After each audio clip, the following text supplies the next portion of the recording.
На большей территории Якутии установилась плюсовая температура.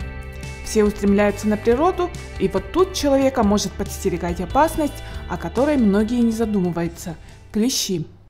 Статистика гласит, каждый 5-й клещ может быть переносчиком десятка опасных инфекций, таких как энцефалит и боррелиоз. Укусы клещей регистрируются в республике ежегодно. В прошлом году в 14 районах и в городе Якутске было зарегистрировано 254 случая.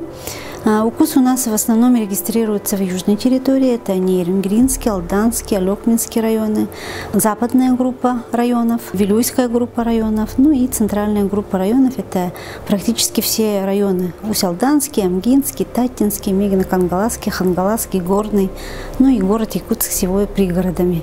Специалист подчеркивает, что Якутия не является эндемичной территорией, поэтому сильно беспокоиться о том, что клещи могут напасть на вас, домашний скот и животных не стоит. Зарегистрировано на сегодня 4 случая. Это 1 случай в Нейрингринском районе и 3 случая в городе Якутске. Из этих 4 случаев 3 укуса привозные с другой территории региона Российской Федерации. Привозные – это когда клещ кусает людей в других регионах, в других местах за пределами республики, но они, обнаружив клеща, обращаются, уже приехав сюда, в наше медицинское учреждение. Выезжая в лес или дачный участок, где встречаются клещи, выбирайте светлую и закрытую одежду, чтобы кисти рук и щиколотки были спрятаны. Одежда светлая, потому что на ней лучше видны насекомые. Чаще осматривайте себя.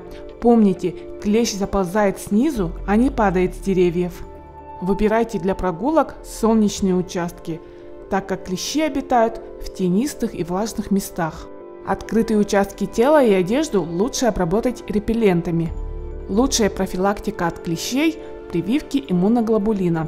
Вакцинация проводится среди групп риска, то есть это те люди, чья профессия связана с пребыванием в лесной зоне. Этим людям у нас прививка делается бесплатно по месту жительства в поликлиниках. Кроме того, можно прививки получить платно и в городе Якутске, ну и в районах крупных есть все равно в поликлиниках платная вакцинация. Теперь об экстренной помощи. Если клещ все же укусил, необходимо срочно обратиться в районный травматологический пункт, где клеща снимут и окажут первую помощь. При излечении можно его раздавить, размельчить, потерять.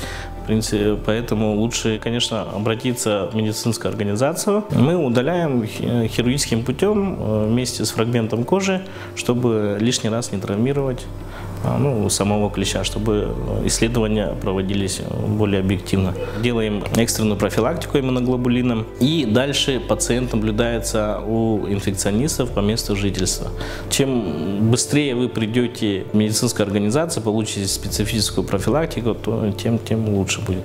Затем клеща необходимо сдать в лабораторию для анализов, чтобы исключить его инфицированность различными заболеваниями. В лаборатории особо опасных инфекций по Аюнского 9 несет, а если это в районах, то нужно его сдать в филиалы ФБУЗа, Центр гигиены и эпидемиологии, именно в районе, да, или в медицинское учреждение, куда обратились по поводу укусов. В течение суток можно результат узнать.